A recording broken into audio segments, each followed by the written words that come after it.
the losses to ranked teams. Is there anything you've noticed in terms of commonalities there? Gonzaga, Virginia Tech, and now Florida State tonight.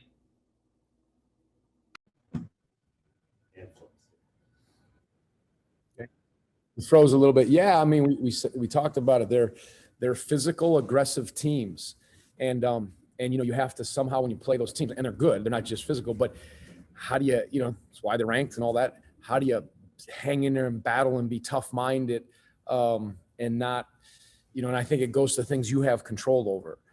We've said that before. We're not the most physically imposing team, but we have to do physically imposing things that matter. And so in those games that you mentioned, Gonzaga and Florida State, boom, that separation was there right away. And it was almost like, cold water. The Virginia Tech game, I thought as the game wore on, they sort of imposed their way on us, which we've done to teams in the past. So, yeah, it's just trying to grow from it and learn from it. And I did like how we got it back, as Jeff said, I didn't realize it was 7. I thought it was 9, maybe it was 7.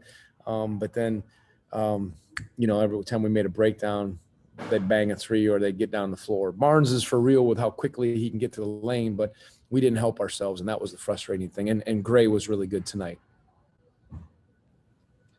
Coach, you talk about those losses to Gonzaga and Virginia Tech earlier. What were y'all able to learn after those games, and kind of do you see anything similar after tonight? You always. I mean, look, that's one of our pillars of thankfulness is, be thankful for what adversity teaches you, and are you wise enough and thankful enough to apply it? So here we are in every situation. It refocuses you in ways I think that that you needed. Again, we've been playing some good basketball, for sure we have. Wasn't tonight, again, partly due to Florida State, partly due to us, but apply it. I think that was our 3rd or 4th game in a short amount of time. So take a day off, recharge, and then hopefully you come back guns a-blazing with your tenacity, your approach, and your focus. We're getting down to the end. That's the thing. And you don't want to leave anything on the table. And that's what we got to do moving forward. Next 3 will go Mike Barber, Hank, and Gene Wong. Yeah, Tony, you were asked about some of those past opponents, and it seems that a commonality is their ability to pressure the ball and get out. Obviously, Florida State does that. What stood out about Florida State's defense in that regard? And then what stood out about their defense against Sam and Jay? Yeah, Florida State is, unlike, a lot of teams you'll play, because they make every catch hard. They switch every screen, ball screen, off ball screen. And, they force you to spread the court, try to move a little bit and touch the paint, get aggressive. And then you got to make the next pass. And, we aren't real imposing. Again, we weren't on the glass, and it was hard because we were spread out, but it challenges. You got to handle the ball, and they're there, and they bring in waves of guys. So I thought that was tough. And their athleticism and size is real. They kind of switch like positions, and that's why Kihei, we wanted Reese, Casey came in. You needed some guys who could really get the ball into the paint and then play out of that. And that's, in the years past, we've always had to resort to those kinds of things. Hey, Tony, are there nights when you have to almost look more at the other team and say they just had a great night, instead of, I know that you're going to find flaws with your guys, but they just, were they Villanova type, were they, making shots like that? And is it better to lose a game like this than on a buzzer beater, just in terms of getting your players' attention? That's a good question. And I'm glad that you're not listening to another interview, Hank. So I appreciate that right now. All I can say, I gotta strike back when you're hurting, when you're wounded, right? So no, I think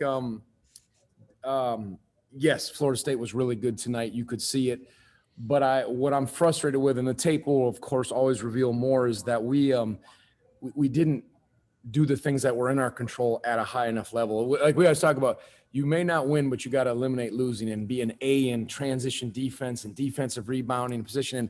And we weren't that. We were at times a B, and then at times we were a D, because we weren't, and they testing that. So, but they were very good tonight, shot the ball well. You could see Gray can make plays. They can put their shoulder down and just make some plays over the top. And I think, the attention of buzzer beater versus this, probably more attention this way against this kind of team in this setting because they overwhelmed us at times, and now we address it and move forward. Thanks. Tony, you mentioned getting near to the end of the regular season. This is the 4th game in 5. I think you've committed double-digit turnovers. How much of a growing concern is that for you guys as you finish out the regular season? I don't have a stat sheet in front of me. How many turnovers did we have? 13. Yeah. I mean, we've been good at times, and this is a team that you go against that you do have to take care of the ball. We had some that, led to some breakouts. They're going to force, thank you. They're going to force you into some aggressive decisions. And some of them were the self-inflicted ones that we didn't need to have. And some were just some athletic plays. We had trouble getting the ball in bounds underneath. That was frustrating because we turned a couple over that way. So everything is concerning, but you look at it and say, okay, address it and get better. You can't reinvent the wheel. We just got to keep tightening the bolts and be as hungry as we can and as ready as we can for our next game. We play Duke next year. They're a team that really pressures and is athletic as well. We'll take our last question for Coach from Jeff White. Okay. Thomas gave you a nice lift offensively off the bench. I know Reese does a lot of different things, but you need more scoring from him than he's been giving you of late. From Reese, you're saying, or Tom? Reese, from Reese. Yes. Yeah, no, for sure. We want him to, we needed his ball handling. We needed his on-ball defense tonight and to touch the paint. He just walked out, so I got to pause here. I think, they were touching the paint offensively against us, and that put us in a little dilemma. But yeah, he needs to look. These are learning experiences for Reese and our young guys in this setting. You have to be aggressive. You have to sometimes take a shot when it's there and touch the paint and try to finish. And so it wasn't just him, but that he's been really good as a first year. But those are areas that I think he'll continue to grow from, and we want to empower him to do it and have the freedom to, but make good decisions. Thomas, have you noticed any commonalities between the losses to ranked teams, Gonzaga, Virginia Tech, and Florida State tonight? Is there anything that stands out from those 3 losses? Pressure. We got to get better at handling defensive pressure and running our offense. Thomas, can you put your finger on maybe why the sense of maybe a lack of urgency coming out for this game at the beginning, given the high stakes, given this could be a tiebreaker for seeding in the ACC tournament, that kind of thing? We approach every game with the same mentality. It's going to be a fight. Today, they just won. Thomas, have you faced a defense that was as smothering as they were in the first half this year? Excuse me, can you repeat the question? Have you faced the defense that was as smothering as they seemed to be in the first half? Gonzaga.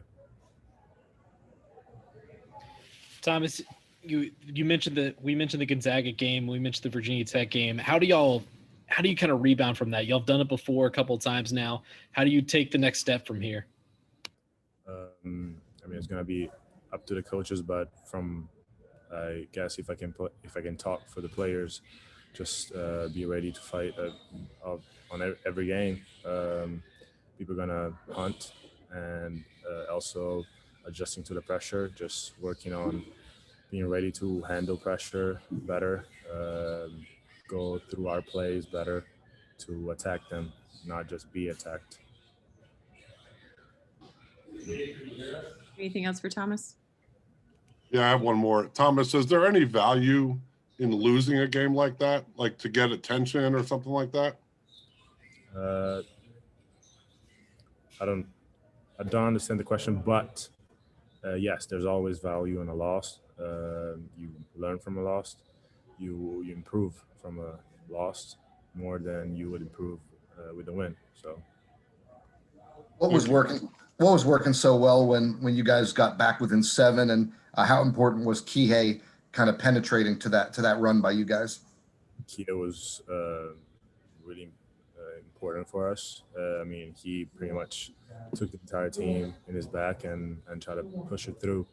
And of course, again, it's about defense, and we lacked on aggressiveness on our end, and that's where they got us.